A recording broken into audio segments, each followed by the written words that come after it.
مرادوں کو پوری کر دے گا، اللہ ہمارے گناہوں کو معاف کر دے گا۔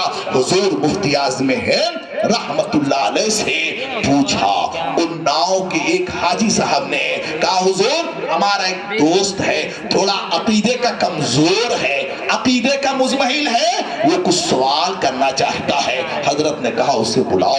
جب وہ آیا ہے تو اس نے حضور مفتی ادب بتا رہا ہو، اس محفل کا ادب دیکھو، ہمارے اسلاف نے ادب کتنا کیا ہے۔ جب وہ آیا ہے تو اس نے پوچھا حضور مفتی اعظم ہند سے، کہا حضور یہ بتائیں رسول کریم صلی اللہ علیہ وسلم کی کتنی شہزادیاں ہیں، کتنی صاحبزادیاں ہیں، میرے رسول کریم صلی اللہ علیہ وسلم کی کتنی بیٹیاں ہیں اور کتنی بیٹیاں، ان کے نام پاک کیا ہے، ان کے اسماء گرامی کیا ہے۔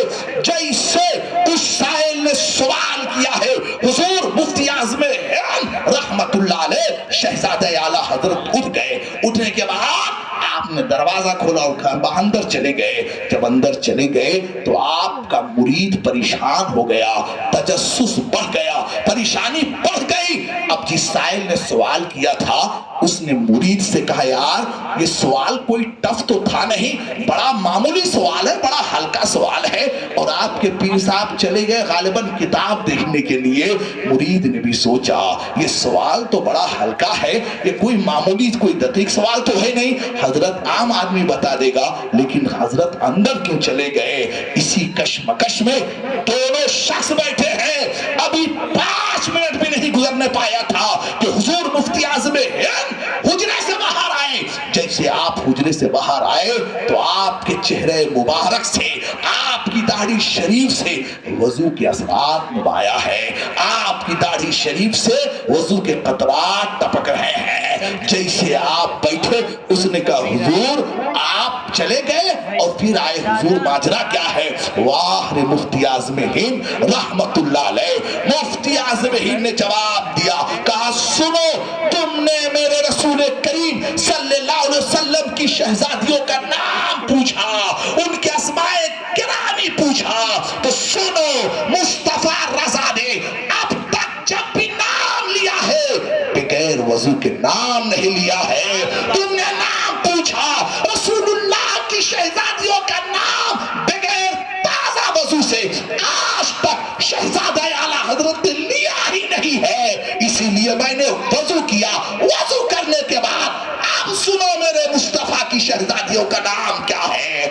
بڑی صاحبزادی کا نام سیدہ زینب ہے، دوسری صاحبزادی کا نام سیدہ کلثوم ہے، تیسری صاحبزادی کا نام سیدہ رقیہ ہے، چوتھی صاحبزادی کا نام سیدہ فاطمہ رضی اللہ تعالی عنہما ہے۔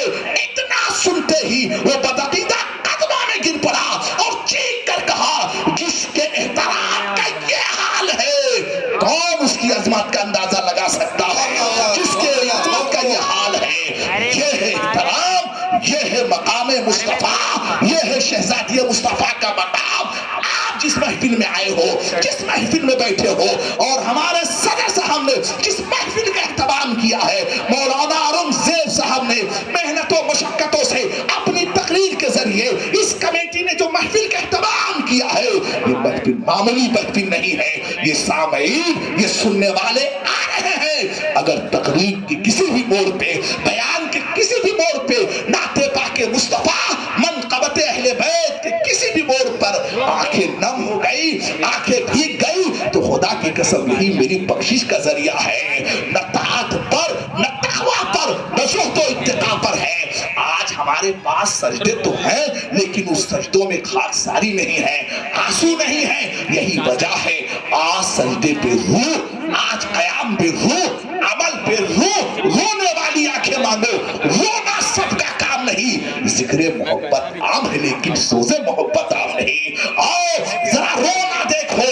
آپ جانتے ہو محفل پاک ہو رہی ہے، حضرت سرکار 11ویں صدی کے مجدد اعظم علامہ حضور میر عبد الواحد بلگرامی رحمت اللہ علیہ اتنے بڑے عالم، اتنے بڑے مجدد، اتنے بڑے فقیہ ہیں کہ اعلیٰ حضرت نے جن کی کتاب کا حوالہ دیا ہے، سرکار فرماتے ہیں محفل پاک ہو رہی ہے، محفل پاک سجی ہے، اور اسی محفل میں ایک مسافر آ کے بیٹھ جاتا ہے۔ ذرا دیکھو محفلوں میں آنے والے یہ معمولی تمہارا اعجاز نہیں ہے، بہت بڑا مرتبہ ہے، ہم نے بہت سجایا